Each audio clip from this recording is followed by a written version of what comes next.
Now the fun begins.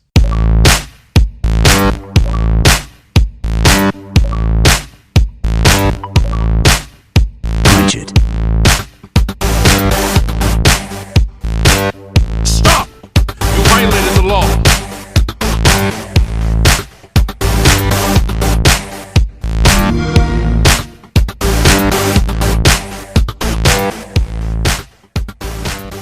What is going on, everybody, and welcome to the Bonus Accessory Game Pass Gamecast, the first ever one here. And today, we'll be talking about a bunch of things. Primarily, what you probably all hear for, you saw it in the title, Halo, the Master Chief Collection. A game and franchise very near and dear to my heart, my co-host hearts. With that being said, let's dish it over to my immediate left. We're going to go to the one, the only, Mike P-Pack, Toy Soldier. Mike, how are you doing today? What have you been playing, Mike? And this doesn't have to be Game Pass. This doesn't have to be anything like that. This is, anything. What have you just been playing in general? it happens to be on Game Pass. I've been playing a lot of Halo still, so... Shocker. Give a little background, for the people to know about you, because you are by far the biggest Halo player out of us three. Sure. Out of us three in this room, you have the most experience. So why don't you kind of just scratch the surface on that? Absolutely. So, my whole gaming history, I think we'll probably cover in another episode where it'll just be all gaming histories. But for this one in particular, we're talking about a situation where when I was a kid, I had an older brother, and he brought home an original Xbox with Halo 1, and for me, that was pretty much it for every other gaming system. Like, I dabble in some other stuff, but Xbox is near and dear to my heart for the Halo factor. So starting with Halo 1, started playing that, and I used to 1v1 my brother all the time. And it was like he would beat me 25-2, 25-3. Then pretty soon I'd get like 10 or 11 or 12 kills. Then pretty soon it was like 25-20, and it would be like nail biters. And then eventually I started beating him, and he's like 8 years older than me. So at that point in time, he wasn't real thrilled with playing me one-on-one anymore. So I basically... It got under his skin a little bit. Right. When you beat your older brother at a shooter game like that, it frustrates them. But he still, to this day, can whoop my ass in sports games. But we move on to Halo 2. And I was one of the first ones from one of my first friends that I know that had Xbox Live. And I played Halo 2 on Xbox Live. I think my Bungie account had like 32,000 games or something. Total. It was you, our friend Jake, his stepbrother Paul, right? And there was like one other person who had Xbox Live. And this is like 2004. Yeah, 2005. Like this is like us when we're starting to head into like middle school. Because like nobody had Live. Right. Like online gaming on consoles was not that big of a thing yet. Right. We're talking about like with my older brother, like I played a lot on computer like at this time. Like I played the like Counter-Strike like 1.3 a little bit. I played like on MSN Gaming, and I played like Rogue Spear and Age of Empires 2. So my family wasn't like, it wasn't foreign to us to play online games. Right. But obviously in America, we all played like couch multiplayer. So on GoldenEye, you're playing four players. A lot of couch co-op. Exactly. So it gets to Halo 2, and I mean, even before Halo 2, I had Xbox Live. So I had Xbox Live and played like Rainbow Six 3, Counter-Strike on Xbox. Like I played a bunch of games on Xbox, but Halo 2 comes out, and that was pretty much it. I put a lot of time in, like you heard before, and then Halo 3 comes out, and I like broke 2 copies of it from just overuse. Like 2 copies just stopped working for me for overuse. But Halo's always been a constant. Yeah. Like in your gaming. And no matter where it's been, exactly. Halo has been very much at the heart of all your gaming experience. Definitely. I think it's safe to say that. And that's why, like... I mean, it's always been a part of the regimen. So, and with Halo 2, I got an Xbox 360, right? And Halo 3 wasn't out. Mm-hmm. But I had Gears of War. So I'd play Halo 2 for 6 hours or so until I got bored, and then I'd throw in Gears for another 6 hours until I got bored, and then I'd go to bed, and this is the summer going into, like, 9th grade, so it's just rinse, wash, repeat, like, every day. Like, that's basically what I did. I mean, Adam and I would, we'll get to Adam here in a minute, but, like, Adam and I would come over to your house, be like, hey, let's hang out. All right, we come over. We'd maybe get in a couple games, but it was mostly just us BSing while you play Halo. I mean, it was true. Yeah, and that's, that was awesome times. I look back on the times as, fuck, I wish I can go back. We could also swear, it's fine. For sure, man. Shit, it's fine. Yeah. So, definitely. But the big point of that is, kind of just touching on your backstory is, or your history with gaming is Halo. This game series has been at the forefront. This has been the skeleton that has built your gaming career for the most part. I mean, absolutely. Like I said, I started. And you compete competitively till this day. I mean, Yeah. go ahead and talk about DreamHack. Yeah, sure. So, we fast forward a little bit, and we get through the Halo 3 times, and I was a little too young to compete at that time, but I had friends that were going to a lot of MLG competitions. 2011 rolls around with Halo Reach, and I finally get the opportunity to go to MLG Columbus 2011, and then I went to Providence in 2011 also. So I got some competitions under my belt, and it stems from, like, just a general want and need to compete. I just have always been a person that, and Travis and Adam can attest to this, I've always been a person that I just want to be better than you at everything we do. And it doesn't matter. It doesn't matter what it is. It's just very true. It's literally everything. I want to win. He's the most competitive person in a great way. Yeah. And let me preface Absolutely. In a great way. So his competitive drive, I think, is one of the best qualities you have. Well, sure. Continue. But the backbone to my life, whether it be inside of the game or outside of the game, has always been my competitive nature, and I've always wanted to be the best. So Halo, and especially during that time, if you guys can recall the MLG days, Halo was the forefront of American esports, and it was where all the good players were, and it was a situation where no matter how much work you put into it, if you put in more work and if you did what you had to do, you could always progress and get better. Yeah. And to me, that was very appealing. So yeah, for me, Halo's just been there since the word go. And I'm just very happy and proud that I got to compete at DreamHack Dallas and place 11th out of 160 in the FFA. Came up a little short of the finals and playing on stream, which was a bummer. But yeah, I mean, I still compete to this day. So Halo's been an incredible ride for me. I've met some of my best friends in my life through Halo, and I'm so thankful for it. Yeah, I mean, that's why I think this is a good franchise for us to kind of jump in and do this. Right Absolutely. Off the bat. But we'll kick it over to my immediate right here. The man, the myth, the legend, Adam Marshy. Hey, how's it going, everybody? What's going on, man? What have you been playing? Like, in general. What have you been playing in general? Oh, man. So, in the last 2 weeks, I've been playing some Cadence of Hyrule, which is a strange turn for Nintendo, handing off one of their, flagship IPs to an indie developer to make a really fun spin-off. It's, if you haven't heard of it, it's a rhythm-based roguelike dungeon crawler type game. Basically, not a reskin, but a reimagining of the Crypt of the Necrodancer. Crypt of the Necrodancer, that's what they basically took that formula with that game and said, hey, this would go great with Zelda and the top-down, Link to the Past sort of lineage of Zelda-style games. So I've been really enjoying that. I've also been playing some Pathologic 2, which is a remake of a weird-ass Russian game. Which is coming to Game Pass. It It is coming to Game Pass. We'll have they to announced hit that during E3. Microsoft, during their whole spiel with Game Pass, has announced that that's coming to Game Pass. So, which is going to be, in my opinion, and correct me if I'm wrong, but from how we've played that franchise, has been in the basement, plugging in the laptop to the TV. I mean, this just fucking cuts out one of the things there. Yeah. It makes it... This franchise is very, very unique, I think is the best term to... It's a very unique blend of narrative and aesthetic and immersion and also a lot of the role-playing elements of, decision-making and what affects what and this and that, that I think that lends it so well to a console port. I think that just... And granted, I believe it is coming to console. I know it's coming to Game Pass in general. That might just be PC, but I'm almost positive from when we were watching it, it said Xbox. It is coming to console and PC, period. Yeah. So it not to cut you off, but that is just something cool to kind of tie into the show, for sure. I can't wait to cover it on a future episode. It's one of those games where, I loved the original so much, but it is so weird and kind of impenetrable.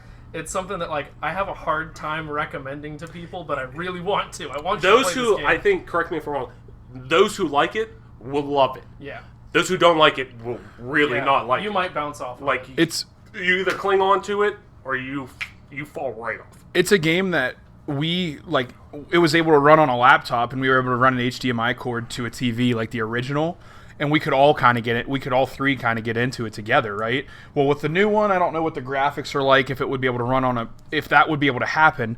But I think it's always great when a game like Pathologic, and this will continue on to Adam, I think it's always great when a game like that makes the bridge to a console, because it is more cost effective for most people to play on console, right. which is why console stays as competitive as it does. I mean, obviously PC, we'll have a different debate on a different time with a PC Master Race, but how do you feel about like the Patho 2 coming to console? Like, what do you think the benefits are to that? I think it's a great opportunity for the game to expand its audience, whereas like before it started out as completely unknown to most people. Like, it was on Steam in like 2005, I think it was released, and it had a terrible English translation, so most people bounced completely off of it if they even heard of it.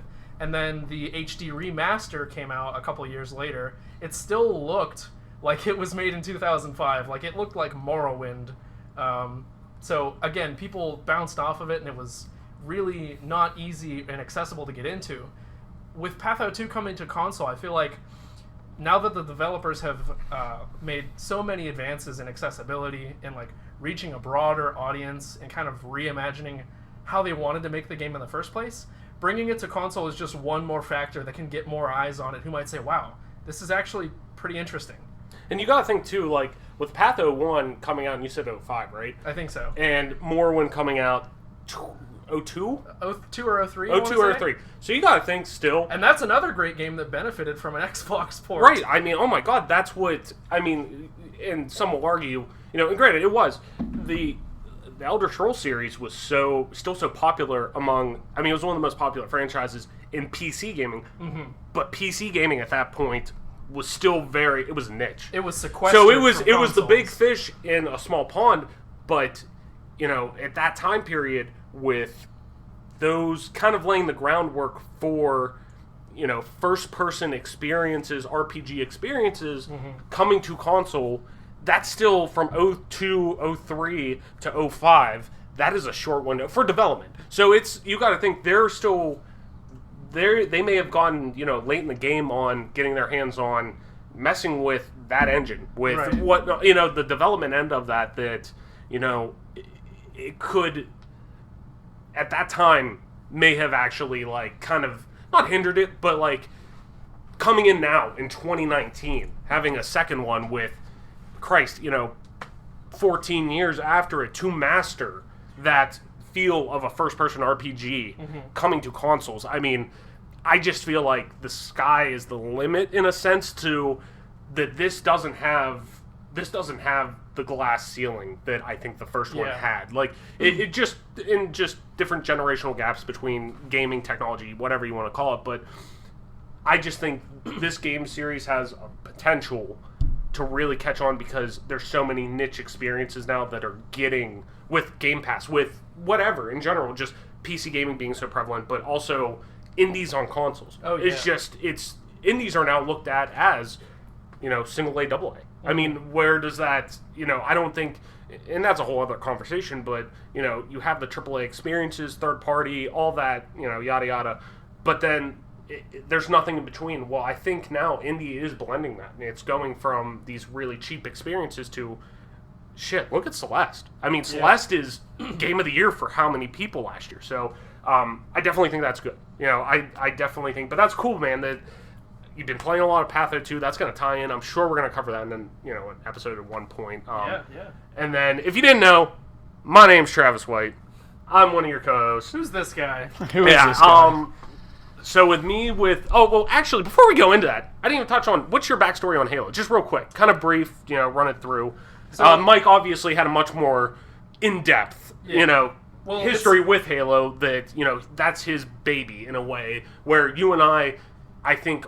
We were spectators to We that were whole spectators experience. to a lot. We experienced a lot of it, just not as in-depth, but we still have such a close tie to this series. Yeah. So it's convenient because, I mean, I was there for most of Mike's story, Right. and he... And if you didn't know, we all are best friends from growing up in the neighborhood together. Oh, yeah. Mike and Adam, 2 houses down from each other. I was right down the street, so summers we were always at somebody's basement, always doing something, playing games outside, whatever.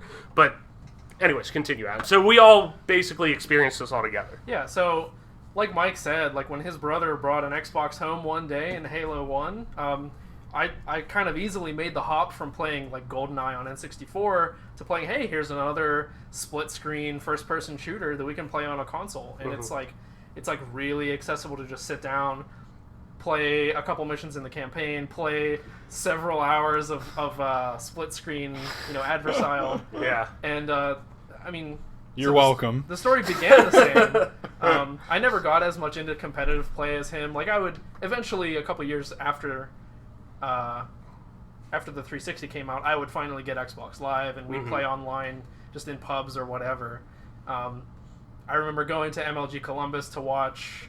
You weren't competing, were you, Mike? No, we didn't actually compete in 2012. This was after, Providence 2011. After that, I pretty much took a hiatus and kind of quit competing for a long time. So, yeah, we just went because we had a couple of buddies that were playing. So, That's right. and we wanted to show you me and Mike were going. We invited you to the experience because it was like... That was during Reach. Right? Exactly. Yeah, and it was a great time. And so I've kind of been along for the ride for Mike's competitive career. But I've also always been a fan from the start of Halo's story and campaigns. Right. I mean, you and I would sit for hours and just play the campaign together. Yeah. Yep. So, this whole co-op campaign, split-screen couch co-op that, Gears of War is super famous for, obviously Halo in the earlier iterations. I mean, Adam's going to touch on that too, but just how great it was for us two to, bond for hours, and you just don't even realize it's happening. Yeah. It was something that brought a lot of us together over time, whether it was just me and Mike or just Mike and Travis, or maybe it was the three of us. And sometimes it would be we would be having a birthday party, or it would just be a bunch of friends over, up to 8 people, just sitting down with an Xbox or two, either split screening or LANing, and just having a great time. But yeah, I mean, that's I think, and once again, that goes back to, I think this is a great starting point for the show to start out. Like I was saying, though, before, my name is Travis White. I am one of your co-hosts. Yeah, tell us about you. Come on. So Let's hear it. What have you been playing, Travis? Yeah, what have I been playing? What have you been playing, Travis? What haven't I been playing? If you don't know about me, during the school year, I work in college athletics full-time. During the school year, that means that I am very, very, very all over the place with work. So during the summers is when I get a lot of my backlog done. So I've been playing a lot of stuff. My multiplayer game right now, I've been playing a lot of MCC, but I've also been playing a lot of Siege. That's my stream game that I've been playing. I got the itch for that, which was weird. It scratches this itch that a lot of games can't. Halo's fun in the way of arena shooter. If I want to get on the sticks on a console game, Halo is the only game that scratches that itch for me with shooters. But on PC, it's almost like it's like Counter-Strike, where you play angles and you do all these things, and you have the emphasis on gun skill, but it's also like Halo that has these small hints to arena shooters where there are these little things like, abilities and different things like that it's you wouldn't find in a Counter-Strike. You wouldn't find in a shooter like that. Outside of that, though, been playing... I just rolled credits on Horizon Zero Dawn. That was a game that I'm a huge RPG fan, huge open world adventure action RPG fan. I went back. I bought that originally in 2017 after it released, because that and Breath of the Wild released in the same same week. Yeah, I think Horizon dropped on Tuesday, Breath of the Wild on Friday with the Switch release. And if you don't know, you will know. The Legend of Zelda is it's that Halo and one other franchise that are that's my gaming Triforce basically. So you think until now, Breath kind of overshadowed? Well, Horizon? not that I bought Horizon in June. It was 2 years to the date almost, because I'm weird. I keep the receipts in my I still buy physical media a lot for my games. So I throw the receipt in there in case some shit happens with the game. 2 days later, they just blows up or some shit. But it was funny. I opened up and I'm holy shit, this is almost 2 years to the day that I bought this game. Then I'm I was in the mood for I want an open world RPG, this open world experience I kind of get lost in that just scratches that itch of I got a checklist and I just go down and I gotta get this, I gotta get that, I gotta get this. It kind of fetch questy, but still had a good narrative, and I was you know what, I'm gonna give Horizon another try. So I went back, did that, and it finally just clicked, because right at first it didn't. I'm maybe just because I was burnt out from that open world experience with Zelda, that I was this is good, but I just had, this is good. This is It like tastes great, but I'm so full. it's like this is to be said. But I'm eating a Red Robin burger. But man, I just had that fucking Burgatory burger. Any way I want it, man. Doggy dog, like it was just, so I was used to that, but No now dessert, I'm I'm coming, full. exactly. So coming back to it, it was nice. It hooked me. I mostly play in open worlds. I usually stick to the main quest for a lot of it, then I'll go back if I want to get a platinum or something like that and do side quests and whatnot. But it was great, loved it. Rolled credits on it the other day. Great experience. But me with Halo, getting back to the source material of all of this, me with Halo is really interesting because I came into Halo late. I was one of those kids that their parents being a first child with you two sumbitches already having brothers older than them. I was the first child that... Yeah, buddy. I was the first child No that... M games in this household, no M games budda. in this house. No M games in No M games. Oh, T, how old are you again? So it was one of those experiences. 12. You're No, not 13 granted, yet. when I got to like 10, they were like, okay, we'll buy you whatever fucking game you want. They're like, if you want a T game, yeah, we don't care. But then like finally, like I had always played Halo. Halo was that game experience that like my cousin had, or Mike had, and him, Adam, and I were going to play, like, or Anto had, or our buddy Ethan had, like. Everyone else had this experience that, like, I'm not getting to eat this. It's like going to get ice cream. Like, no, you can't go, when you're a kid, you can't go have ice cream every day, but, like, when you have it, it really hits home. You're like, God damn it, I want that ice cream again. Like, it was one of those things that, like, it's a special treat. So finally, though, when I got an Xbox later in life, right towards, it was close to when the 360 was launching, that I was like, all right, finally, I need to get Halo. I'm like, my parents got it for me because then at that point, like, told my mom, all right, talk to the fucking guy at GameStop. Like, the guy at GameStop's like, it's literally rated M because you shoot aliens. Mom's like, okay, then we'll just buy it for you. So buying that, Finessed. yeah, exactly. So, Good guy GameStop employee. but then, like, Halo came at an interesting point because I was starting to get, when I got deeper into it, it was when Live was first starting to get its first little surge. Like, at the end of the original Xbox life into 360, it was starting to get that surge. So I got in kind of not at the rise, but like I wasn't at the beginning, but I was there towards the beginning. Like I'd seen it all through Mike, through Adam, different things like that. But it was always that thing that kind of, and I think that was one of the things that drew me to it when I say this, the mystique of Halo. And that's what I always, which we'll touch on here in a little bit when we kind of go through the games and what we think of it in topical questions. But for me at a base level, Halo will always be this crazy adventure and this mystique adventure that you see, that there's always something bigger out there. And, obviously due to technology and whatnot, you can only see so much, but they were so good, this game was so good at building a world that I'm like, holy shit, like, it was just mind-blowing to me, that I knew there was something bigger out there, but they're only showing you this much, but there's something bigger out there, that this universe, I want to see them expand on this, and I think, and to me, I always say that our generation has gotten the best out of gaming. Like, our age group of that, like, mid-20s, we fucking got the best age of gaming. We've gotten the hardcore platformers of the NES, SNES, and those classic games. Absolutely. Into the N64 with games like Ocarina of Time, personally my favorite game of all time. We've gotten to see so many like different eras of gaming that our parents and our older brothers who they got to, but like we got it as kids as well. Yeah. And we got it as teenagers. Absolutely. And we got it as young adults now. Like, so we've gotten to see a lot of different things. But with that being said, too, once again, ladies and gentlemen, this is the Bonus Accessory Gamecast Game Pass, and that intro won't be usually as long, but, I want to set a preface of who we are, get you to kind of have this, kind of have an ideology of, what we are as gamers, Mike being more competitive focused, but also liking, in a smaller sense, narrative experiences, different things like that. Adam kind of having, the inside track on a lot of indies and a lot of, experiences you may not have heard of, and having the, the actual developmental side which I'm sure he'll talk about at different points. And then me, who kind of takes on, I'm a huge fan of the big cinematic experiences, the narratives, and, also dabbling in both of those areas. So Sure.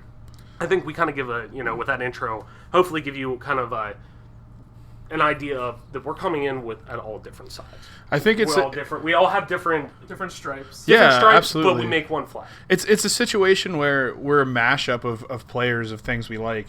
Travis just touched on that he likes a cinematic experience. I'm way more interested in good gameplay. So games that other people might not find any good because the cinematics or whatever are not up to par.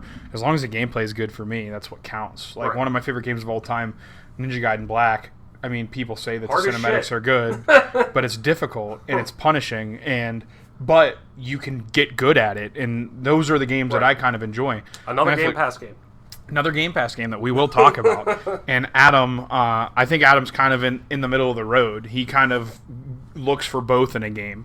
But Adam more so is going to look for a story-driven game probably over anything else, which is something that, segueing into our talk about Halo, and Travis will bring us a topic, but something that is going to be a recurring theme is the fact that while I am a crazy competitive person and really enjoy multiplayer, it's something I can sit down with someone like Adam who's looking for story-driven games, or Travis who's looking for a cinematic experience, and we can play couch co-op, and I can worry about destroying the Covenant forces while they're coming along with me. You can worry about the jackals on the second campaign mission of Halo 2 who are sniping you on the top. Yeah. You can handle One the shots one shot. I handle that thing while they're hanging out and they're along for the ride, and not that they can't handle their own, because they certainly can, but this is a game where this and Gears of War on the couch co-op offers the best of both worlds. So without further ado, Travis, let's bring it in. Let's bring it in. Just to give you a wrap up, this is the Bonus Accessory Game Pass Gamecast. Normally, like I said, the intro won't be as long. We'll get into it. But to give you a brief overview, each and every week, we're going to take one game, franchise, whatever you want to call it, from Xbox's best value in gaming, some would say. Me personally, I still think it is the best value in gaming. You can sign up $10 a month, $1 right now, get you that Xbox Ultimate Pass, yada yada. You know that, but it is, I think, the best value in gaming. Xbox Game Pass. We're gonna take one game from that ever-growing list. We're gonna plop it in here. We're gonna discuss it. So, without further ado, this game of the week, Halo, the Master Chief Edition, first release November 11th, 2014, on Xbox One. I will never forget the day. Just before we get into that. E3 2014. Us in Adam's basement. We were all still in college and whatnot then. Sitting in the basement, watching that, having the feeling that we kept hearing hints. The rumors were there. The rumors. We kept hearing it was going to be the 10th anniversary. anniversary. We were on the Reddit. We were on the 4chan. We were on everything. We were on everything. We kept hearing the little tidbits that, like, there's something Halo out there that's going to tide us over to Halo 5. And, obviously, Halo 5 is something completely else that we could touch on at one point. We'll probably touch on a little bit here, but I think it's safe to say all three of us are very much in camp of the original trilogy. Oh, absolutely. But we had this, we kept hearing rumors that there was something coming, and we kept thinking, man, we get all those fucking games on Xbox One. Like, me being the first one to have an Xbox One out of everyone, I was like, goddamn, I really need something to play on Xbox One, because nothing. I was in that early launch, the console life grind. cycle. I bought it in, I think, January of 2014. You had Call of Duty Ghosts. I had Call of Duty Ghosts. I was not a Call of Duty guy, but I played the campaign. I actually really like Ghost campaign. Like, I was thinking about that the other day. I'm like, shit, am I gonna pick that up for like $2 at GameStop or something to just play it? Like, but there wasn't a whole lot else. There wasn't. Yeah, you talked me, Mike. You talked me out of getting Rides. I remember that because you were working at Best Buy still. Yeah. And you were like, you cannot buy that fucking game. I was like, but that fits so much. It's a cinematic experience. Yada yada. And you were like, dude, get GameFly or something like that to play. Do not waste your money on this game. It was a situation where I bought it when I got my Xbox One and played through What was it. the game again? Rise, Son of Rome. Yeah. It was great. It was a fantastic game, but it's 6 hours tops of gameplay For $60. And once you beat that 6 hours, sure, you can go on and play a harder difficulty, but it's not much different. Like, it's not... When I finished Rise Son of Rome, I uninstalled it. It wasn't like, great, I'm going to go play the harder campaign now, like you would on other games. It just didn't have that redeemable quality. There wasn't that gameplay loop that you... Yeah, there was no replayability. There was nothing like, I missed this. I want to get that 1K gamer score on this. Absolutely. I really want to get that. Or 1250 if we're talking about Oblivion. But right, yeah. Well, you got that. Trust me. Oblivion will be a top. That's on Game Pass too. That is on Game Pass. So, a lot of seeds being sown here that we'll reap later. And just to cap that off, that's also, I can obviously say, one of our favorite games of all time. Oh, I mean, for me, it's top 3. We'll touch on that. Just say, top 3. When I bought my Xbox One X earlier this year, that was one of the first things I installed with my Game Pass account to see that fucking 4K patch that they put on there. I'm not gonna lie, that game is still beautiful. You first come out of those fucking sewers. My God. And we'll touch on it. We'll touch on that. It makes me want to throw up that people treat that as the black sheep of the family. But Makes me want to vomit. Yeah, we'll come back. What a great game. But anyways, never forget that day. Halo Master Chief Collection was announced. Yeah. We're like, holy shit. I cried. You did. I was like, holy legit shit. tears. You know, and that, because that touches, and it was probably thrown in there, the Halo 2 anniversary as well. Because that was a game that you invested. It's just a situation where Halo's dead in the water. Right. There's nothing being announced. Halo 4 was an absolute debacle. I mean, Halo Reach was god-awful. The campaign, at least, was a saving grace there. Halo 4 had a decent campaign, but the multiplayer was freaking brutal to play. I played it for a week, and as a player who's put thousands of hours into Halo, I couldn't stand playing it for over a week. So you MCC. come in, Halo 4. Oh, Halo and you 4, come into okay, this situation where all these Halo fans are like, what's next? Like, 343 has our baby. What are they going to do? Yeah. And then, as you're saying here, they talk about MCC. Yeah, and it comes out, and I think when they first reveal it, it really they said all the right things. Well, yeah, they said that the original gameplay, BXRs, double shots, super bounces, they're all coming back. Yep, I mean original engine, 1080p, 60 frames. Yep, which was crazy to think. Which I still don't necessarily believe that is the case. Because most Xbox games, most console, bad on most that console games that you're going to get are still running at like 720. Yeah, like some are really now with having Xbox One X and PS4 Pro and stuff like that. You do get a 1080 picture, but still most of them at that time was still like, well, we're gonna have like a dynamic, scaling of resolution and this and that. Like technically, you're gonna get 1080, 60. Like it isn't completely that, but they were saying all the right things. That's their average highway mileage. Right, exactly. Like you're gonna average that. But when we get to Zanzibar and, you're going to chug, man. Like, you were going to chug. Even on an X. Like Ascension chugged whenever you put up the little shield in the middle. Yeah. I mean, it might have been... The goal was to hit 60 frames, 1080p, but you would be lucky to hit... Like, sometimes it felt like the game was dropping down to, like, 35 frames. Yeah. And they just said all the right things. It was all the right things that people were like... Okay, we know, and then they, sowed the seeds for Halo 5, and people were, excited about that, because a lot of people did, at least in my experiences, liked Halo 4's campaign. I didn't care for the aesthetic of Halo 4, and we're going to touch on that a little bit, but the story that they told, I thought was interesting. I mean, when I went back and actually replayed Halo 4's campaign when I was playing through all of Halo's campaign, like, last summer, I was like, holy shit, this is pretty good. Like, I don't remember it being this good, but, it actually set up, when they showed the hooded chief and, what the hell is going on with this Forerunner technology and all this stuff. Like, a lot of people were like, okay, this is cool. Like, Forerunners are worse than the Brutes, but we'll talk about that more later. Trust me. The Brutes were pretty bad, but Forerunners are worse. Yeah. Oh, 100%. But they said all the right things. And so, flash forward, game drops November 11th, 2014. And me and my buddies took like 3 days of vacation in a row to just play. Yeah. We all had full-time jobs at this point, and we literally scheduled vacation 3 months ahead of time for this damn game. Yeah, and Adam and I I was a senior in college. Adam was, sophomore? Yeah. So, and I remember Mike had borrowed my Xbox at one point and made it his primary console before he got his Xbox One. So all games that he would buy digitally, I would get as well. So I didn't buy MCC on release. He did. Yeah, which for a I broke-ass paid money college for it, student- motherfucker. Yeah, so he eventually turned that I off. paid money for it. I El It didn't Mucho'd that fucking one work. a little bit. I El Mucho'd that one a It little didn't bit. fucking work. So It didn't. Let me say this one more time for the viewers out there and the listeners. If you didn't hear me, the game didn't fucking work. I paid $60 for a game and the fucker didn't work for the first 2 days. Guess what? Took 3 days of paid vacation from work. Didn't work, so I couldn't even play. hey man, you can go back and play those campaigns. I can go back and play those campaigns, baby, but want to play some You can get all the multiplayer. skulls. You can get all the skulls.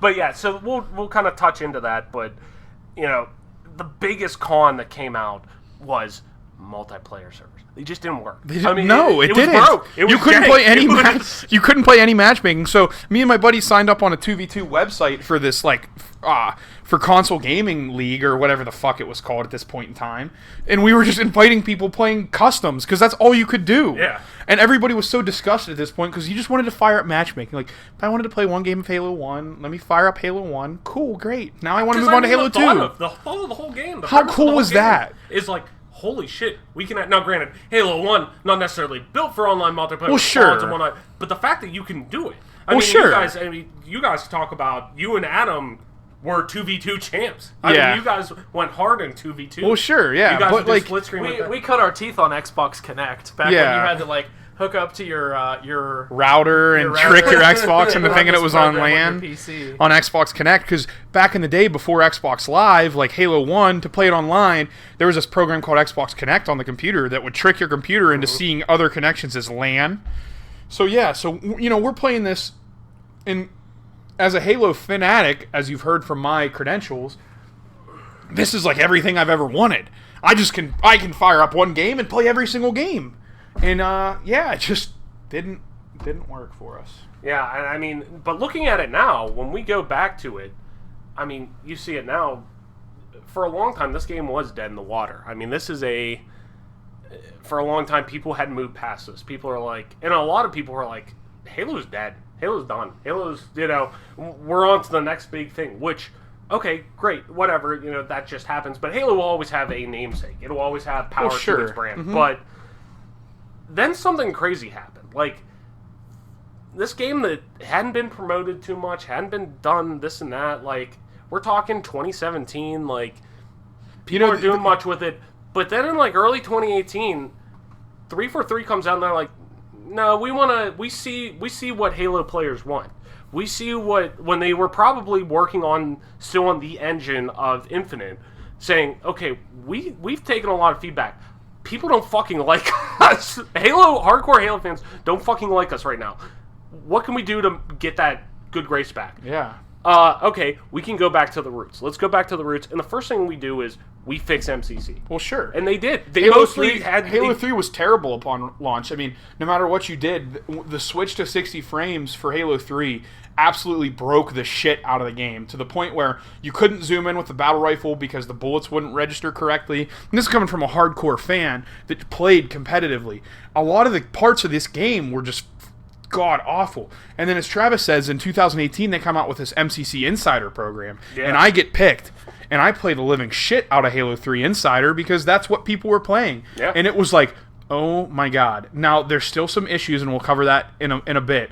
But like, to actually get to launch Halo 3 and find games, and oh my god, play. you could play the fucking game. Like, You could before play you would Halo. sit there and you would play the same 8 people over and over again like it was 2015 and you were on Xbox 360. It was Yeah. the same shit we were stuck on before. Yeah, and I mean, like you said, there still are some issues with the hardcore community. There are not nitpick issues, but there are still these, like, okay, tweak this, tweak that, tweak this. Like, small things overall. But the game, for all intents and purposes, for the greater audience, was fixed. I mean, they came out with a huge-ass patch that really did fix all of it, because 343 and Microsoft still saw a weight and a value to the Halo brand, and Well, sure. they knew that they could still not milk, but like they could still get something out of Halo, and they knew that if the Xbox audience will always go back to the well with Halo. Absolutely. Like, they will always buy Halo. So people are now seeing in 2019 they're wanting value in their games beyond just, the pick up and play experience for the most part. Like, what's the replayability? What's this and that? Like, and Halo has all that from multiple ends, campaign, multiplayer, whatever you want to call it. So, if it ain't broke, don't fix it. In this case, it is broke. Let's fix it. Sure. So, and when they added it on, they came out saying, hey, we're throwing this on Game Pass, man. That's going to bolster the audience. They came out September 1st for Game Pass. And this is all strategy to build hype because they knew it was coming to PC, by the way. Right. And then, on March 12th, they announced the PC port, the Exactly. long-awaited PC port that fans have been like, yo, put this the hell on PC. You see how, prevalent PC gaming is in 2019. In this generation, people are now just starting to buy gaming PCs. You weren't getting people who spent $1,800 on a gaming computer to play Counter-Strike or whatever Right. else they were playing on it to come back and buy a $400 Xbox to play MCC. Right. You just weren't going to get that. And the streaming audience and everything Exactly. like that. They're all PC gamers. So now that we kind of have the basis of this game, let's go into some topical questions. Let me throw it out to the two of you guys. I want to hear what you guys say first of all. Is this the best value experience, MCC? Is it the best value experience on Game Pass? Hell, even Xbox, per the content it provides. Now let me you guys talk. I'm going to run down what all comes out of the box with this game. And I want you guys to just kind of talk about it. You're getting 4 mainline campaigns, 4 mainline Halo entries. That's 55 campaign missions. Plus, you got Halo 4's 50 Spartan Ops if you really want to fucking go back and play those. But they're there. Yeah, they're there. ODST is available, 1080p, 60 frames. As an add-on, it's $5. I had the disc, but I went out and bought it because you get the 4K patch and yada yada, all that stuff. Reach is on the way. That'll be, I believe it's a day one if you own digitally. I think if you own the game, actually, the license of the game. Yeah, you because get let it. me tell you, since I bought it on release day, my ass ain't paying another fucking cent for another game. Right, exactly. Ain't happening. So- Ain't happening. I paid my dues Right. to get here. So, you'll get Reach. If not, it's like $5 or whatever, for people who have it on Game Pass, you can buy it for $5. Co-op split screen is available. Plus, now we're getting into multiplayer. There's 100+ maps available on this game. Now, granted, I think it's like 90 of them were comp approved at one point. But you're still getting 100+ maps if you and your buddies want to play co-op split screen LAN, whatever. You're having a ton of maps. Matchmaking's getting updated, different playlists, different things. There's always community. The dev team is always 343 is always very vocal about, hey, what do you want? They have community streams once a week or whatever, where they're absolutely. just talking. They're playing with the community. They're like, yo, give us feedback. What do you guys want to see? What do you guys want to do with all this? They finally properly hired for this team because Correct. for those of you that might not be aware, I'll just touch on this really briefly. They have a team hired to work on MCC exclusively. Yeah. And then they have a team to work on Infinite. So these people aren't working on it. It's not taking away from Infinite to fix this fucking game. They needed to hire the amount of people and the budget that they have. Christ, it's Microsoft. Fix this game. Right. They finally are doing it. I think that's So part of a greater trend you're seeing is Sure. they're getting ahead of games as a service. Very and, much and, so. and many other games have gone to that as a model, especially starting with MMOs, and then other games kind of started adopting it, other shooters and stuff like that, where you're going to have consistent service and updates to this game, even if you only bought it once, or maybe you subscribe to it, whatever. But there's going to be, it's going to have a lifespan that's longer than however it takes for you to play through the campaign and then get bored of multiplayer. And no game is really ever dead now. Christ, look at Fallout 76. Launched last year to horrendous reviews, horrendous everything, because the game was basically broke. Fallout 76, No Man's Sky, Halo, MCC, these are all stories of Siege. Lazarus games that Right. were dead on arrival but were resurrected But after... then you see this, the dev team commit, so when they say now, hey, we're committing to this game, this game ain't done, we're not moving on to the next thing, oh shit, it didn't work, alright, on to the next one. No, it's okay, people paid for this, and I'm sure from a financial standpoint, an economic standpoint, they can get more out of the game at the end of the day if it works, and they can get a continuous money flow on this game. But, okay, instead of just moving on to the next thing and pissing people off more by just getting rid of it, let's fix it. Especially, all games are live services for the most part. Even a single-player campaign game alone is a live service game to an extent. But, you're seeing more and more, and this is an excellent thing. But before I let you guys, let me just finish.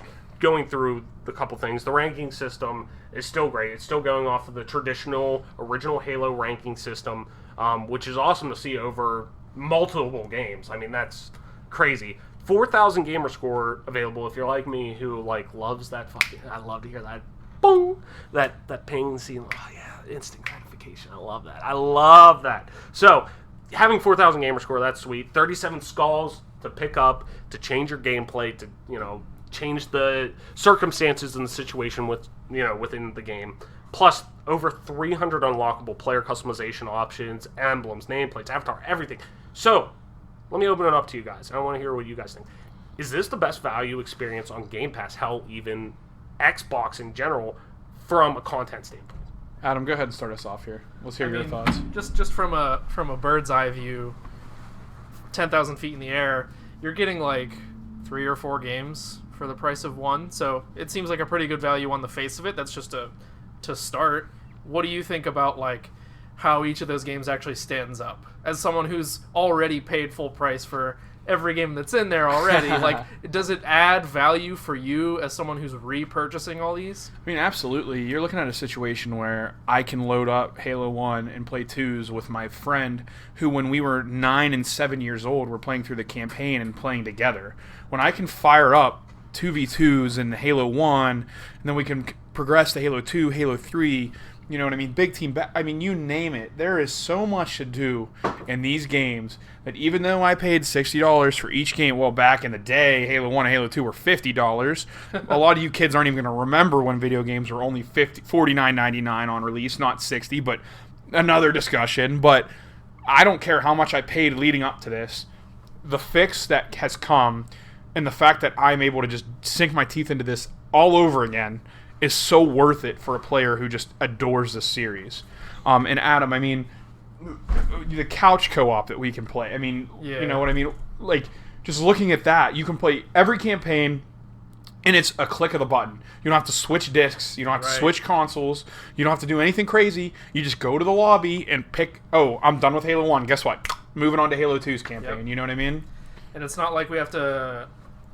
We used to have troubles too with this one's not supported on Xbox 360, or if the disc doesn't work or something. Back in the day, I think trying to replay Halo 1 specifically, and 2 as well, was a little bit trickier, especially if you only had a 360 on hand. But now, the one-stop shop is really appealing, especially because, for me, I think it's aged so well. It really holds up. In retrospect, yeah, absolutely, we enjoyed these games at the time, but it's just another layer of impressive for me that Halo has managed to still hold up as a standout experience in the campaign, in the multiplayer. It's just so tight.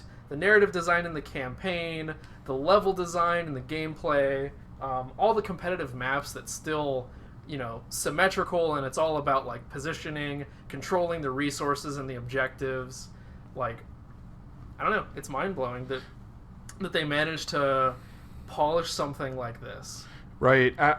Building on top of that, it's a situation where it's just unbelievable that after all, this is how the game should have launched.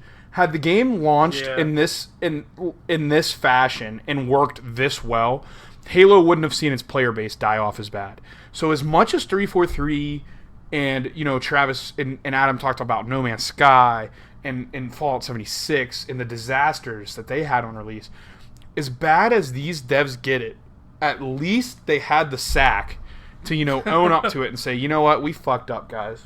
And that takes bad. a lot. That takes a lot. Our bad. Yeah. They could have swept it under the rug and said, meh, fuck it. Moving on to moving on to Halo Infinite. Screw everything else. Moving on to Halo 5. And it's not just, we're not just talking in a blog post. Oh, We're not just talking about the corporate BS. And that's what, they're kind of they're in the trenches. Yeah. Right, they are. And they're very upfront, we screwed up. Big time. And I give Bonnie Ross a lot of credit, for being, I do. I give her a lot of credit for... I'm just laughing because in Halo streams, some of you, if you're diehards, might know this. There's a fake Bonnie Ross that runs around on Twitch and just shit talks people in the chat. It's just like her name is like Bonnie Ross, and she just like calls people idiots and stuff, and constantly in the chats just fighting them because they're like me 343 this 343 that me. Like the fake Bonnie Ross will just be like, shut your mouth, you idiot. You don't know what you're talking about. Who is Bonnie Ross for those who might not know? Bonnie Ross is the studio head of 343 Industries, Okay. and it's kind of she's kind of one of these pillars of women in gaming, especially at a big scale like this. But in general, they're just very vocal about, we took a misstep and you were pissed at it and you deserve to be pissed at it. Mm-hmm. Let's fix this together. It's not a, hey, we're gonna fix this. It's no, we're going to do this hand in hand type of deal. That's the vibe I get from them. And, it's kind of like when you see, Todd Howard, who is very sometimes criticized for a lot of things and being Tell fake. me lies. Right, exactly. Sweet little lies, baby. Like, so, but you see him come out, especially like this E3, and be very blunt, like, I am shocked you guys are still here clapping us for after this game. Like, it takes a lot of... You got to have some conads to do that. So, like, when I see people own up and say, yo, I fucked up. Like, we fucked up. How do we fix this? Not, hey, we messed up. Sorry. Better luck next time. Like, it is... But we know you're going to be here to buy the next one. Right, exactly. Like, this is a, hey, we messed up, but we don't want to lose you. As critical... We care about this franchise as much as you care about this franchise. Let's fix it together. As critical as this fan base is, and for those of you that are listening that are hardcore Halo fans, or even if you're not hardcore Halo fans and you read Twitter or you read Reddit, as critical as this fan base is, and as bad as we give it to 343 or anybody that opens their mouth from 343, because, we're so critical because after Halo 3, we get handed Halo Reach. And it's like, you know what? Here's Halo 3. You are at the pinnacle of esports in North America. MLG is just on the rise. And here's a freaking polished turd wrapped in it, handed to you, called Halo Reach. And it is the handoff game. And as a competitive game, I'm sure there's people out there that are like, wow, Halo Reach was fucking great. I loved that game. Yeah, okay. Competitively, with Bloom, with Sprint, with Armor Lock, there's too many variables in it to make it competitively viable. True. Anytime that you can take anything, and you know what? If you need me to relate it to you in a different way, you play the Super Bowl, and it pisses me off. You play the Super Bowl, play it in a fucking dome every year, and let the best team win. Don't play it in Florida in a monsoon when, you know what, there's all these variables, all the rain, all the wind, blah, blah, blah. If you play all these games all year long, and you want the best team to come out on top, you remove all the variables and say, here's an even playing field, play the game. And Halo Reach didn't offer that to us. Ask Mike how he feels about mobility creep in Halo 5. I mean, let's just not even talk about Halo 5. The fact that I had Halo to 5 is going to be a whole different... We're gonna need a case of beer to get through Halo 5. The fact that I had to buy a $150 Xbox Elite controller with 4 paddles on the back to be able to compete is absurd. It shouldn't be about how many paddles you have on the back. It should be about mentality and movement and just playing the game up front. But you know what I mean? And then they give us Halo 4. And guess what, guys? Halo 4 wasn't that far off. It wasn't. But the fact that you could have a player like Snipe Down or Formal with a sniper rifle, you shoot them and they don't get descoped. So all they do is aim for your chest, you shoot them with a battle rifle, and the recoil in the game makes them bounce up to your head. So they literally aim at you in your chest, you shoot them in the chest, and they pull the trigger and you're dead, because it's not like every other Halo game where, it zooms out. It's so bad. I'm so passionate about it. It's just so bad. We'll talk about this in a different talk, but holy crap, am I having like PTSD memories from playing these games competitively.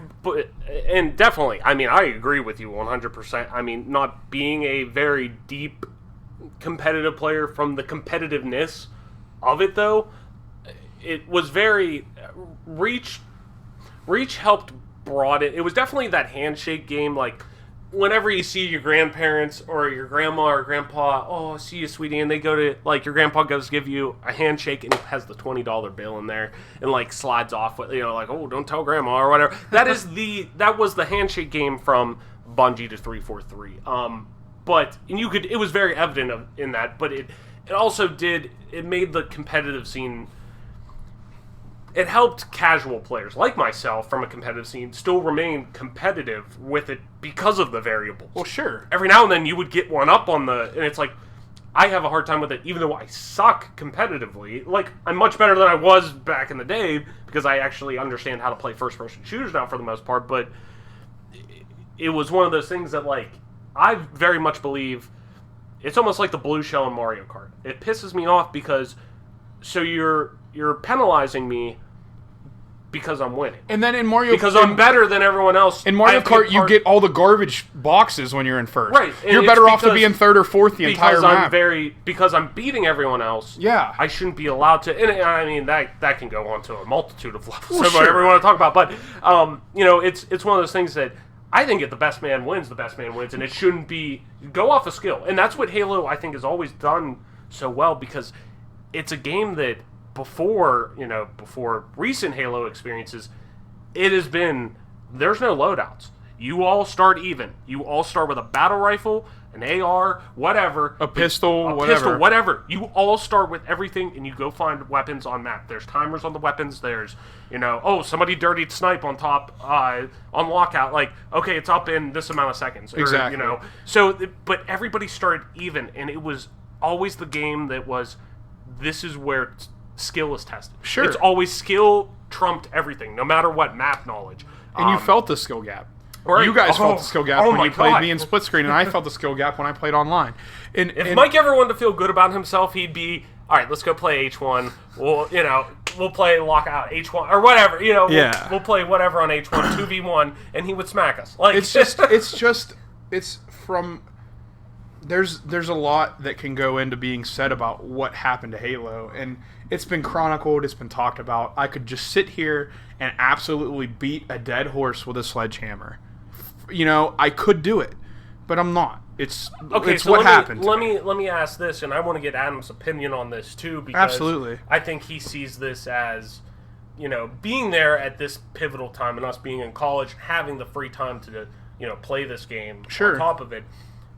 And you having this deep-rooted, affection for this game, after its pretty much disastrous launch, I mean, let's just be honest, do you think competitive Halo was all but dead after MCC's launch? Like, did you think, fuck, this was their one try, they dropped the ball, nobody's gonna give a shit about Halo 5? Like, do you think this was not the final nail in the coffin, but the writing was on the wall? I mean, like this was their one, I'm like, this is their one try. Like, there were so many people on Twitter, I remember, just saying, #WeBack. Yeah. Like, because Halo was back, the community was like, it's just, this is what we want. Give us more of what we want.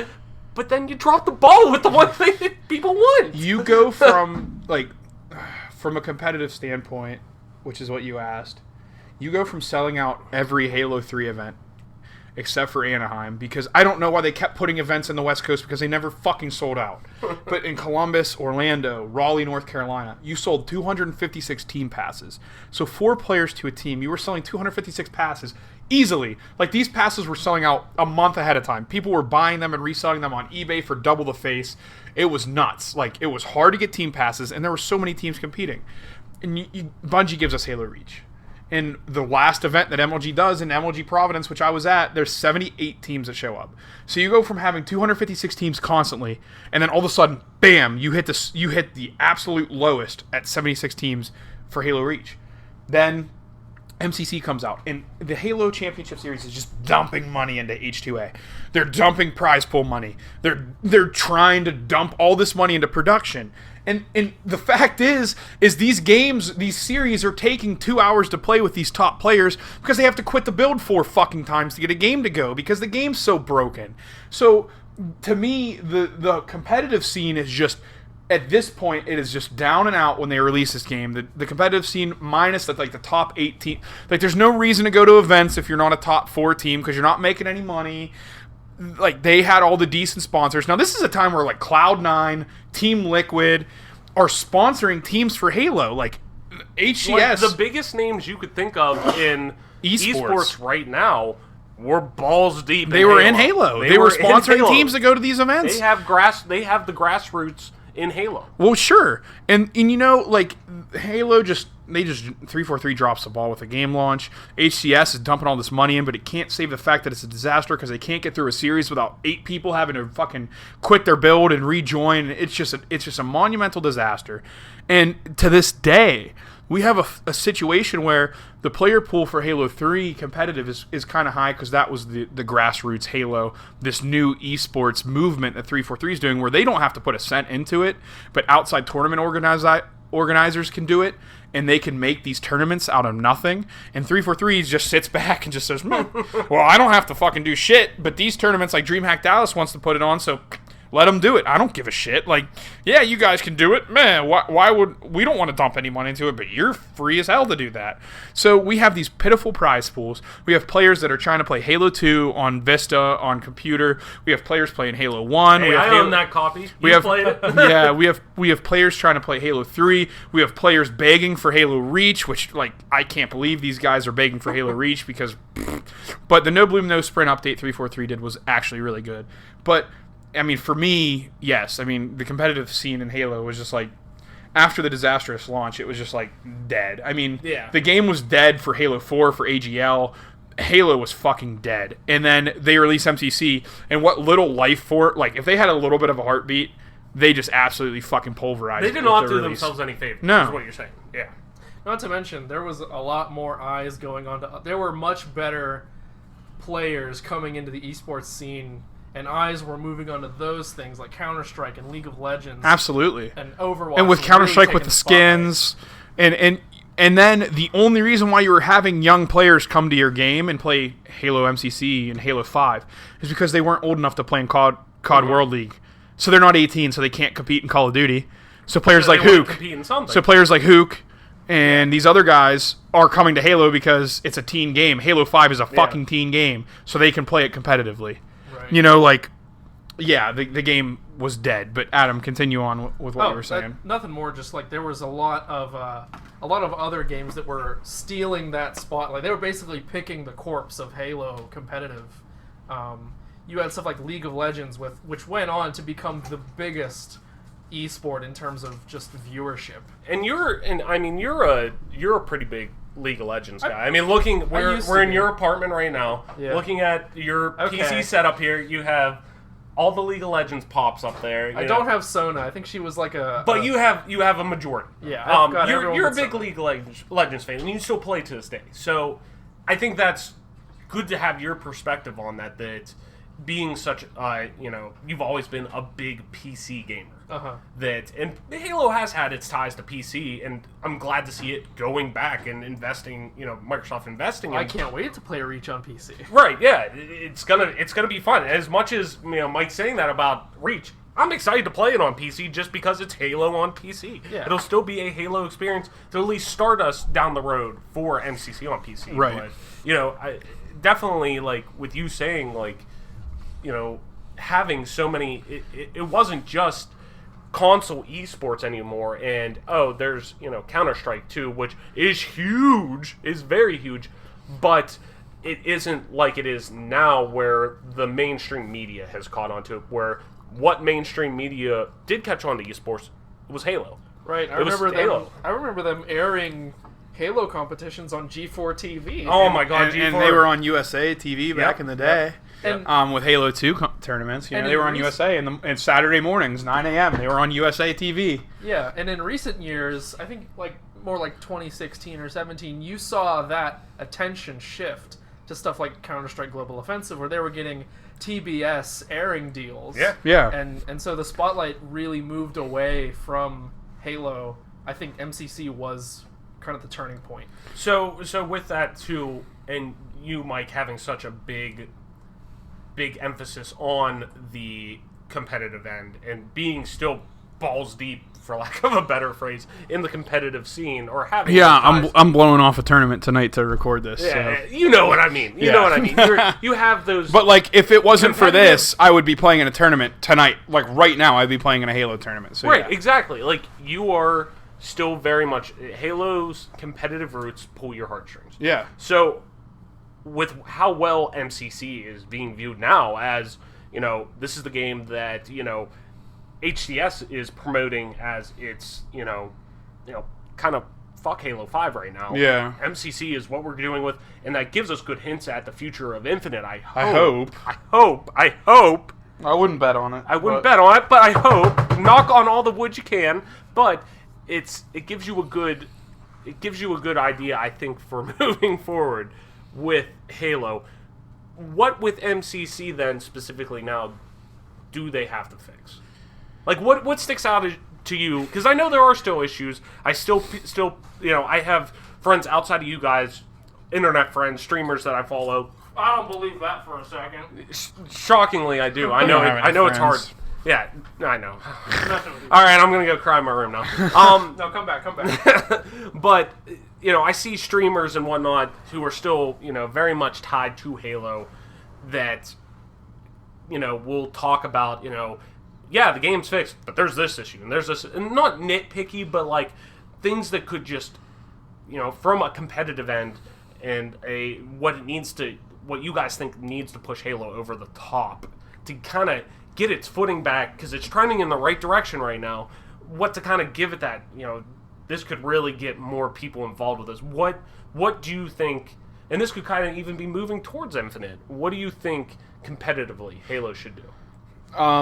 I mean, being brutally honest, I think the FPS genre in itself is a dying genre. It's very diluted. It's not as by the diluted as it used to be, but it's still very I think by the time, I'm 26 now. I think by the time I'm 35, FPS is probably going to be all but dead.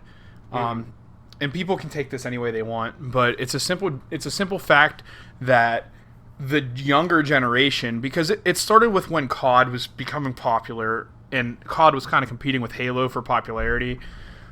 The fact that you can just like switch to a grenade launcher, pull the trigger once and get like a double or a triple kill, and the gratification you get from Call of Duty just cheesing people, versus Halo where you get punished for actually making stupid decisions. Up until Reach where you could just sprint away, which blah, but like you could just put yourself in a really bad position in Reach, sprint away and survive it. Where in Halo 3, Halo 2, and Halo 1, Halo 2's movement speed was actually equal to Halo 5 sprint speed. Little known fact, but Halo 2, you would just get punished because there was a double shots. There was a lot of different things. You could, if you started throwing a grenade at someone that was shooting you, they could blow the grenade up in your hand and instantly kill you. There was a lot of these little things that people don't really know about, that didn't play super seriously, that were punishing to players. And as from my point of view, for like watching games like Fortnite and Ninja, who used to play Halo and now plays Fortnite, these younger kids, the younger generation who watch them, who these influencers influence. Yeah, and they don't see the merit in putting time into a game to just like get really good. So in Fortnite, I'm sorry if there's any Fortnite fans out there that are listening to this, but the game kind of got ruined to me when I would shoot someone in the back and they would build like an 18-room, 17-bathroom It's a game mansion. It's a shooter that doesn't reward the gun skill. Exactly. And It's all building, and you Where just Halo outbuild did each that. other. Halo traditional, And then- classic Halo, it very much rewarded that. Exactly. If you committed to learning how to get good at your gun skill, which that's one thing whenever I started playing Halo again, and shooters again, more or less, to be like, all right, I actually want to like get good at that. Even after after college, I'm like, you know what, I want to get good at that. I want to at least try to like commit to like, I'm better focused now on things. Yeah.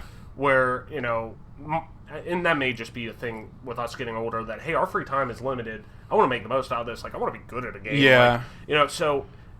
I just think... It's thinking about those things, I'm like, I want to commit to my gun skill.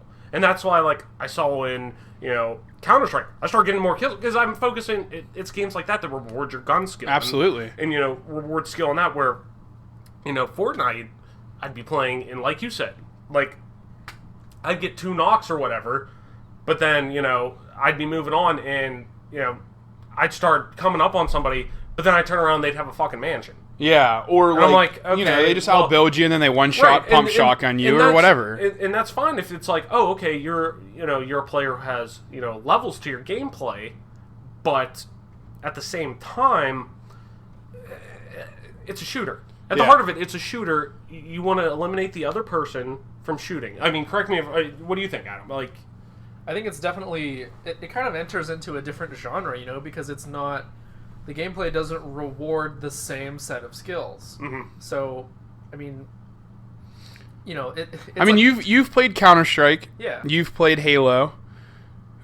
And in my eyes, relating that to the games that are popular now, the sheer time and effort that it takes to be good at a Counter-Strike, be good at a Halo.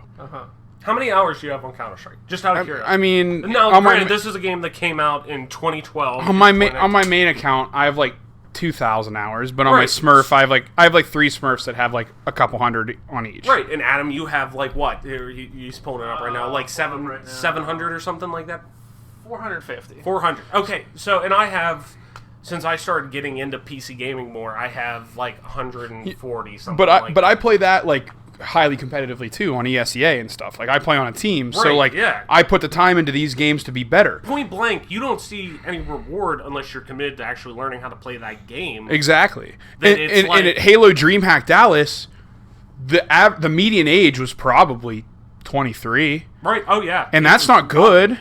That's not good for a competitive game. No. So going back to my original point where the younger generation isn't really relating to these games that much anymore, it's because they watch someone like Ninja or they watch someone like Tfue or whoever these Fortnite guys are. I can't stand even watching the game.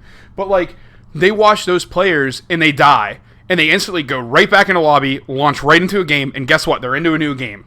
There's no punishment for their dumbass mistake. It's just back to lobby, back to game. Where in Halo, you make one bad push in a competitive game, you make one bad play, you die, you drop off the top of the map instead of dying up top to spawn your teammates there. You drop off and hide somewhere and spawn your teammates down low. Guess what? For the next 15 kills, your teammates are getting fucking punished because you made a stupid ass play. Right. And in Fortnite and these other games, like League of Legends punishes bad plays, but there's escape routes in League of Legends, not quite like Dota. Dota, a bad play is a bad play, you're fucking dead. League, you still have your flashes, you have your other moves that you can kind of get away. Someone like Talon can just jump off of every fucking wall for 500 yards and get away. But in the macro term, League is very snowballing. Yeah, so like you make one mistake, you give a guy a couple of kills, all of a sudden the game's fucking over at 3 minutes. Yeah. But you're still going to have to play for 40 And more. your team won't surrender at 20 minutes, so me getting permabanned from League of Legends was the best thing that ever happened to me in my fucking life. But, needless to say, this younger generation that are watching the Ninjas, the only thing that is going to save competitive Halo, getting back on a topic without bashing other games, the only thing that's going to save competitive Halo is players like Ninja, Shroud, and Summit coming back and playing it on PC. There being a good BR mode in Halo Infinite, which I think there's going to be a good BR you've mode. Seen streamers on Twitter, on social media, already saying they're begging for it. I mean, even Ninja the other day was just begging for a good game. I think they're like alone from the style of this game and the hints they're getting, and I'm sure if Microsoft's smart, they're handing Tyler Blevins a blank fucking check and saying, "What will it take?" And he probably does still have that like. He still loves Halo. He still loves Halo. He's still but it doesn't make it doesn't make any sense for him to play it. Right. Why would he? So exactly. But if Microsoft's smart, they'll hand him a blank check and say, "Hey." Well, they just need to make it a battle royale mode that's friendly for streamers. Right. And then you got to make this. You know what the overall gaming audience wants. What can we show that? What can we have you show that will put us in that light? And granted, we don't. That will also appease you, the hardcore gamer. Yeah, here's the thing that they need to do. It's such a fine line, a tightrope that they're going to walk. But they need to make a battle royale mode that's close to the competitive gameplay. There's going to be differences. There has to be. Yeah. But the core gameplay you get out of BR mode has to be somewhat similar to your competitive gameplay. It has to be. Because there'll be a bridge there that like people that only play BR and people that play competitive, there's going to be differences. But you need to make it close enough where people that come from BR because they got into it because of the Battle Royale mode, when they move into competitive, it's not a different world. It needs to be the competitive Halo gameplay in BR. Absolutely. Just a BR. There can be trump cards in BR because there always is. There can be little things in the BR or whatever. Yeah. But at the end of the day, your shooting and movement needs to be identical. It is. You're playing Halo. It needs to be that way. Just in a different style. Absolutely, and they need to dump money into it. The Yeah. HCS, the Halo Championship Series, all the money they're saving for doing this grassroots bullshit, that they have our competitive player base all fucking spread out because these two tournament organizers are like, retweet if you want a Halo 2 Classic game tournament. Cool, I'll go to play a Halo 2 tournament. I don't care. I'll play both. Right.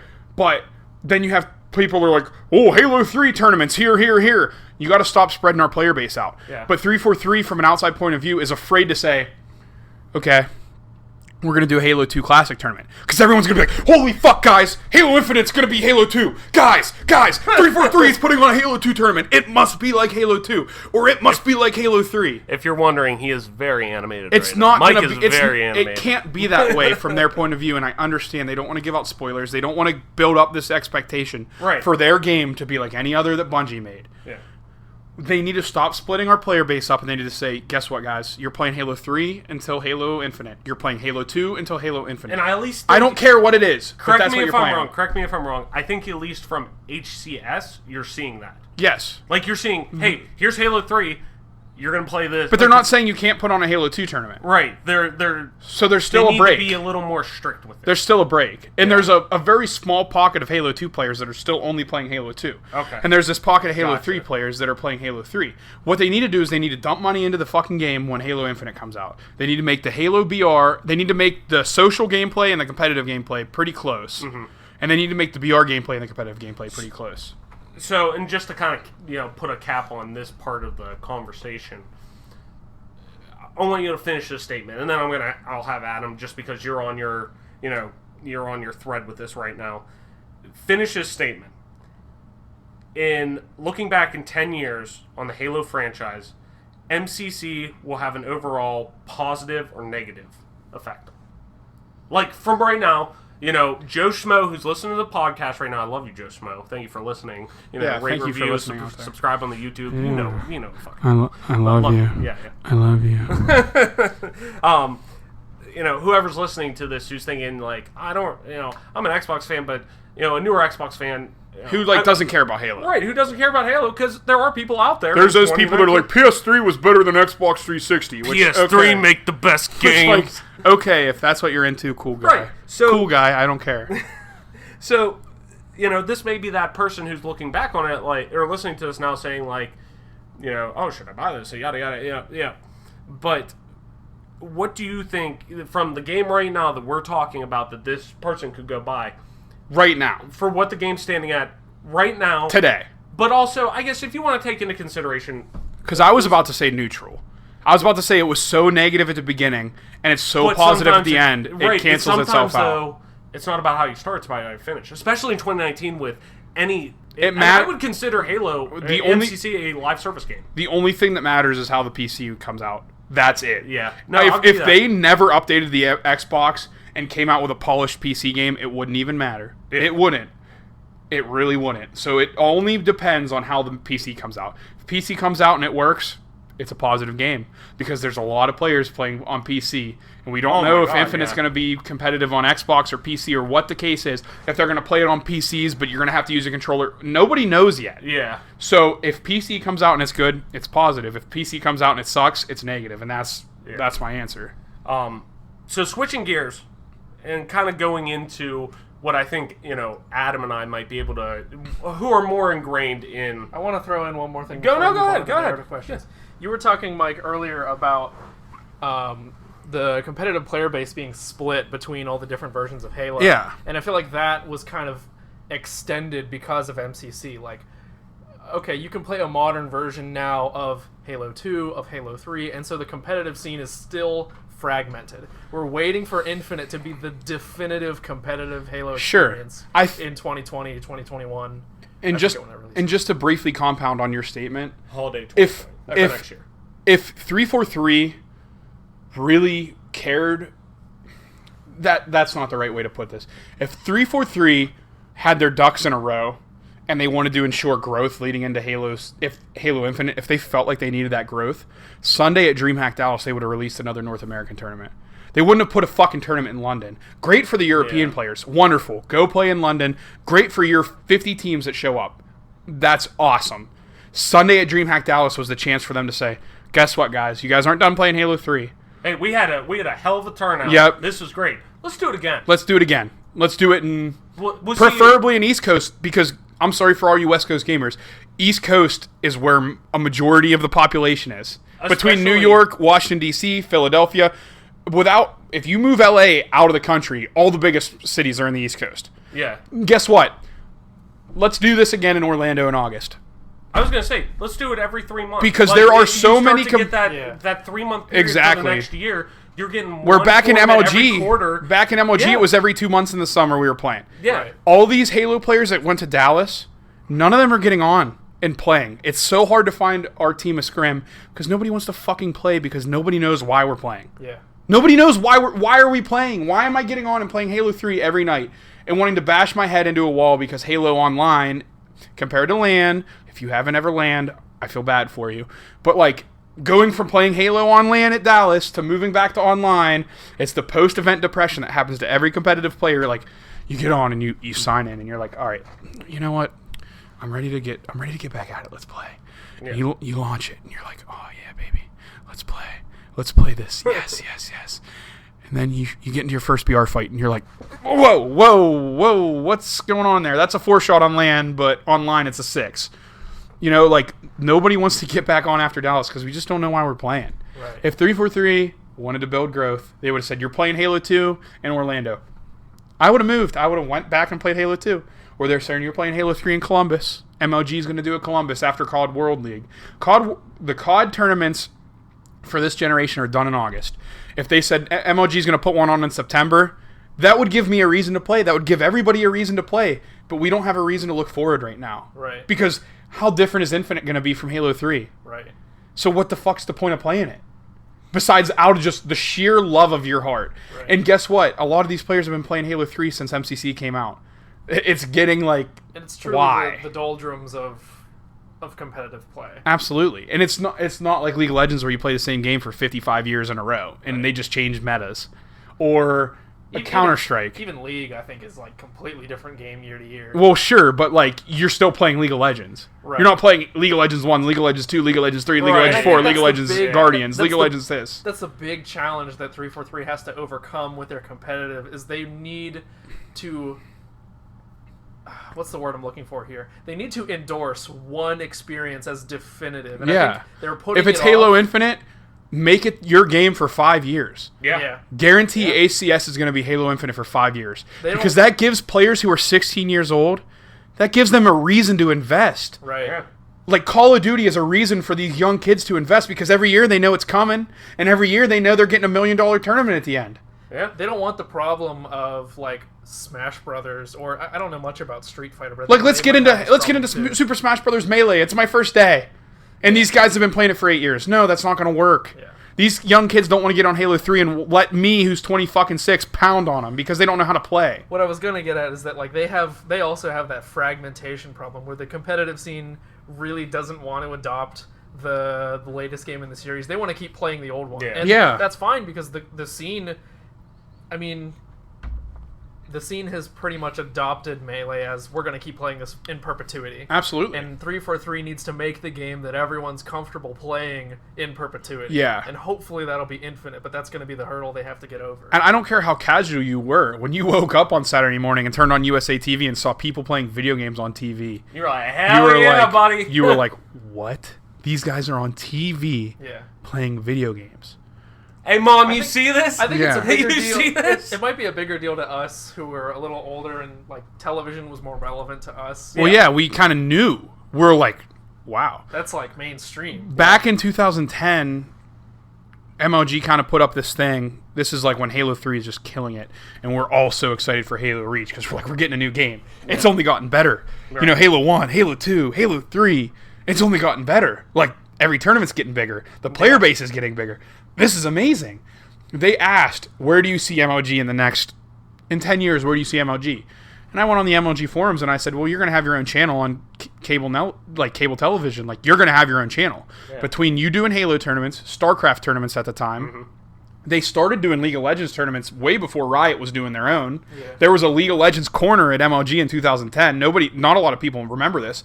There was like 24 computers in a corner. Yeah. And these weird kids would go play MOBAs. And I was like, what the fuck is this shit you're playing? And these weirdos are like... Is that Warcraft 3 you're playing? Yeah, like these weirdos are off in the corner doing their own thing, which, like, cool, by all means. When we were at an MLG event, there were Halo kids that were like, my shit don't stink, like, Halo's the game. Yeah. And then there was the crazy Gears of War kids who were yelling obscenities at each other that you could hear from, like, 2 miles away. Yeah. And then there was then there was, like, the COD kids who only 80 teams would show up, and it was, like, the poopy game, you know what I mean? And then they had, like, their little Mortal Kombat or Dance Dance Revolution or Guitar Hero or, like, just, like, these little things to just keep everybody in. And, you know, I figured it's only up. Now, I was partially right because MLG does their own MLG TV thing, but, like, they're not on a network, and it's partially, like, Halo's fault to blame. Like, Halo was the torchbearer. And also, cable TV is a dying thing right now. But, like, Dr. Pepper was a sponsor. Yeah. Hot Pockets, Doritos, they were all sponsoring Halo because they saw a future there. When Halo dies off, you saw what happened, like, MLG had to cling to another game. And I don't blame MLG for dropping Halo. There was no money to be made in Halo. Right. They're a business. Right. Everybody who's old enough realizes what a business is. You're there to make money, and if you're not growing, you're dying. So you have to make your move. No, yeah. And they did. And you know, like Adam says, he's right. You know, all these games, like HCS comes out and says, we're playing Halo Infinite for 5 years, period. That's it. There's going to be a new game coming out. Cool. It could be freaking whatever. Halo Master Chief bangs Cortana. I don't care what it is. But for 5 years, this is your game. So don't cry about it. Don't whine about wanting to play Halo 3. Let's go play Halo 2. If you want to compete, here it is. For 5 years, love it or leave it, here's your game. Yeah. Because it gives those 15-year-olds incentive. Like, by the time I'm 20, we'll be moving on to a new game. But for the 3 years I invest from 15 to 18 and I get into competing, it's there for, like, I can honestly see a future with putting my time into this game. You have a commitment and you have a roadmap. Exactly. You know the map. You know where the journey is taking you at the end. Exactly. Hold that thought, guys, because we're going to hit the pause button for this week. But don't worry. We'll be back next week with part 2 of our deep dive into Halo, the Master Chief Collection, where we'll start to focus in on more of the narrative and mythos of the Halo universe and what makes this franchise and collection so damn special. And we'll give our final verdicts on the game, letting you know if you should cash it, pass it, hell, or ass it. So be sure to hit that subscribe button on YouTube and ring that bell. Follow our SoundCloud channel and keep an eye out for us on all major podcast distributors coming very, very, very soon. Once again, this has been the Bonus Accessory Game Pass Gamescast, with new episodes posted every Friday. And until then,